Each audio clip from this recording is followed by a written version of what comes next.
All right, today I'm going to risk something in our brief time in the Word. I'm going to speak to the ladies out there, not only to the ladies, but you'll see the text we go through today speaks especially to the ladies. I want to speak to you about the fact that nobody wants a scab for a crown. What possibly could I mean by that? Check this out. Isaiah chapter 3, verses 16 and 17.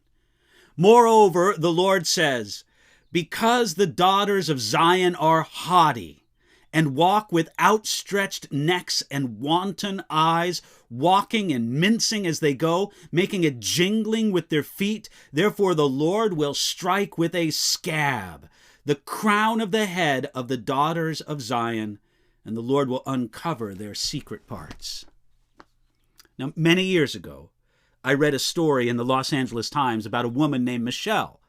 She was a successful writer and editor who lived in fear. She feared the day that her husband might discover her secret stash of credit cards, her secret post office box, or the other tricks that she used to hide how much money she spent shopping for herself. That article in the Los Angeles Times went on to describe that even though this woman lived with that fear, Michelle said that she didn't think she was doing anything wrong.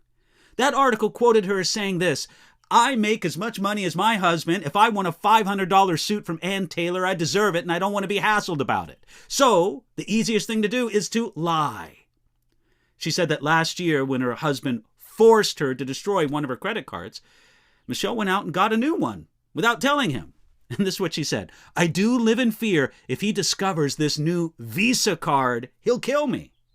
Now, I'm not trying to be hard on this woman, Michelle, or on the women in general. Men can certainly be as materialistic as women. Yet in this passage from Isaiah, God spoke to the materialistic women of Judah. In Isaiah's assessment, it didn't begin with materialism, it began with pride. Look at how he puts it. He says here, the daughters of Zion are haughty and walk with outstretched necks. Isaiah saw that the women of Judah were proud. They were taken with themselves and loved to consider themselves better than others. Isaiah also noted that the women of Judah had wanton eyes. That is, they were sexually seductive and promiscuous. They wanted to behold and attract what was sexually impure. And along this line, Isaiah saw the women of Judah walking and mincing as they went, making a jingling sound with their feet. They were dressed with finery, luxury, and accessories. They devoted far too much of their lives to their appearance and their image. Of course, this love of finery, luxury, and an inordinate pleasure in the obtaining of it all, that's not unique to women. Many men have a problem with those kind of things also, but here God spoke to the problem among some women in Judah. And for emphasis, in the following verses, the prophet declared a list of the accessories and luxury items that the women of Judah longed for and devoted too much of their lives to it. He said the jingling anklets, the scarves, the crescents, the pendants, the bracelets, and the veils, the headdresses, the leg ornaments, and the headbands, the perfume boxes, the charms, and the rings, the nose jewels, the festal apparel, and the mantles, the outer garments, the purses, and the mirrors, the fine linen, the turbans, and the robes. It sounds to me like they had some pretty good shopping malls in ancient Jerusalem. Now, one tragic aspect of all this was that the obsession with their appearance, their love of luxury, and their promiscuity made the daughters of Zion ripe for judgment. Under God's judgment, their crown would become a scab, and instead of being beautifully adorned, they would be exposed and humiliated.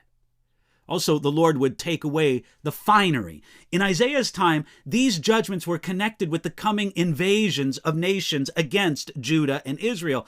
But because of scarcity and disease, those haughty daughters of Zion would become sick and diseased and humiliated, and all their wonderful accessories would be taken away. Now, friends, godliness is not any more the duty of women than men. Yet, because of the influence women have in their role in the nurture of children. It's important that the women of God live and think like the women of God. And when the women of a culture degenerate, then the hope for the next generation is challenged. But when the women of a culture turn to the Lord and His ways, there is great hope for the future. So friends, look, both women and men, let's take the emphasis off what we have and how we look, and let's put more emphasis on who we are before the God who loves us so much. We can turn to Him and do that today.